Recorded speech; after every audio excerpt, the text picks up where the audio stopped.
नमस्कार बालमित्रांनो, कसे आहात? मजेत आहात ना? ज्ञानेश्वर विद्या मंदिरामध्ये माझ्या सर्व लहान मोठ्या विद्यार्थी मित्र मैत्रिणी यांचं स्वागत आहे। आज मी माझ्या बालमित्रांसाठी द्रोणाचार्य पुरस्काराविषयीची माहिती सांगणार आहे। पण ही माहिती सुरू करण्या अगोदर मुलांनो, तुम्ही जर आतापर्यंत आपल्या ज्ञानेश्वर विद्या मंदिराला सबस्क्राइब केलं नसेल तर लगेच सबस्क्राइब करून घ्या व सबस्क्राइब समोर जे नोटिफिकेशन आहे त्याला हिट करा, जेणेकरून आपल्या चॅनलवरती अपलोड होणारे नवनवीन व्हिडिओज तुम्हाला पाहायला मिळतील। तर चला सुरू करूया द्रोणाचार्य पुरस्काराविषयीच्या माहितीला। जेव्हा कोणत्याही प्रसिद्ध खेळाडूचा विषय येतो तेव्हा हा मुद्दा सर्वात पुढे येतो, तो म्हणजे त्या खेळाडूचा प्रशिक्षक। प्रशिक्षक हा तोच माणूस असतो जो एका सर्वसामान्य माणसाला एक प्रसिद्ध खेळाडू बनवतो।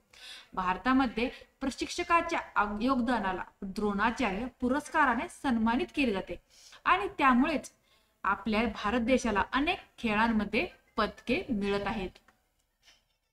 खेळ आणि खेळांमधील उत्कृष्ट प्रशिक्षणासाठी द्रोणाचार्य पुरस्कार दिला जातो। हा भारत देशातील खेळाच्या प्रशिक्षकाला दिलेला सन्मान आहे। द्रोणाचार्य पुरस्काराचे नाव महाभारतातील गुरु द्रोण यांच्या नावावरून ठेवले गेले आहे, ज्यांना द्रोणाचार्य असे सुद्धा म्हटले जाते। महाभारतामध्ये द्रोणाचार्य कौरव आणि पांडव यांच्या राजकुमारांना सैन्याचे प्रशिक्षण देत होते। खेळ मंत्रालयाद्वारे दरवर्षी हा पुरस्कार दिला जातो। द्रोणाचार्य पुरस्कार मैदानामध्ये उत्कृष्ट कामगिरी करणाऱ्या खेळाडूच्या प्रशिक्षकाला दिला जाणारा एक पुरस्कार आहे।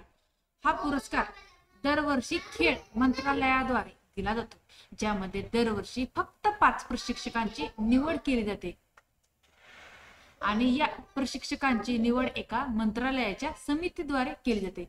ऑलिम्पिक, पॅरा ऑलिम्पिक, आशियाई, वर्ल्ड कप, क्रिकेट आणि अनेक स्वदेशी खेळांमध्ये उत्कृष्ट कामगिरी करणाऱ्या खेळाडूंच्या प्रशिक्षकांना हा पुरस्कार दिला जातो। 1985 मध्ये द्रोणाचार्य पुरस्काराची सुरुवात झाली। भारत सरकारद्वारे द्रोणाचार्य पुरस्कार विजेत्याला एक कांस्य पदक आणि प्रमाणपत्राबरोबरच 15 लाख रुपये बक्षीस दिले जाते। औपचारिक पोशाख सुद्धा यामध्ये दिला जातो। द्रोणाचार्य पुरस्कार दरवर्षी राष्ट्रीय खेळ दिवशी म्हणजेच 29 ऑगस्ट या दिवशी दिला जातो। हाच दिवस मेजर ध्यानचंद यांचा जन्मदिवस आहे। पहिला द्रोणाचार्य पुरस्कार भालचंद्र भास्कर भागवत यांना दिला होता। रेणू कोहली या महिलेला पहिला द्रोणाचार्य पुरस्कार दिला गेला होता। भारत सरकारद्वारे द्रोणाचार्य पुरस्कार विजेत्याला एक कांस्य पदक आणि प्रमाणपत्राबरोबरच 15 लाख रुपये बक्षीस दिले जाते। द्रोणाचार्य पुरस्कार विजेत्याला हा पुरस्कार ministry of youth affairs and sports यांच्याद्वारे दिला जातो। National sport federation, Indian Olympic association, sports authority of India, only राज्य सरकार या प्रशिक्षकांची द्रोणाचार्य पुरस्कारासाठी निवड करत असतात।